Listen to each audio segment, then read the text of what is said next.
എല്ലാവരും ഫ്ലാറ്റിൻ്റെ ഗ്രൗണ്ട് ഫ്ലോറിലേക്ക് എത്തിച്ചേർന്നു. അതിനിടയിൽ പള്ളിയിൽ വെച്ച് നടന്ന എന്തോ ഒരു കാര്യത്തെക്കുറിച്ച് ഫായിസ് ഉസ്താദ് വാദോരാതെ സംസാരിക്കുന്നുണ്ട്. ഫ്ലാറ്റിൻ്റെ ഏറ്റവും മുകൾ ഭാഗത്താണ് ഉസ്താദിൻ്റെ റൂം നിൽക്കുന്നത്. അതുകൊണ്ട് തന്നെ എല്ലാവരും കോണിപ്പടി കയറി ഉസ്താദിൻ്റെ റൂം നിൽക്കുന്ന ഭാഗത്തേക്ക് എത്തിച്ചേർന്നു. സ്വല്പനേരം വിശ്രമിച്ചതിന് ശേഷം ഉസ്താദ് ഞങ്ങളോട് ബുർദ ചൊല്ലാൻ പറഞ്ഞു. ഞങ്ങളെല്ലാവരും ബുർദ മജ്ലിസ് ആരംഭിച്ചു.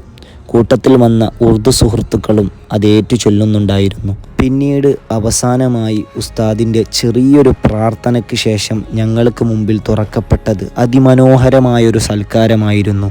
ബിരിയാണിയും കോഴി പൊരിച്ചതും തൈരുമൊക്കെയായി വളരെയേറെ മനോഹരമായൊരു സൽക്കാരം. അവസാനമായി കിട്ടിയ ഈ ഒരു പായസത്തിന് വളരെയേറെ ടേസ്റ്റ് ഉണ്ടായിരുന്നു. ഉസ്താദിൻ്റെ മോനോട് കുശലമൊക്കെ പറഞ്ഞ് അവസാനം ഞങ്ങളെല്ലാവരും ഒരുമിച്ച് നിന്ന് ഒരു ഫോട്ടോ ഒക്കെ പോസ്റ്റ് ചെയ്തു ഉസ്താദിൻ്റെ വീട്ടിലെ സൽക്കാരം അവസാനിച്ചു.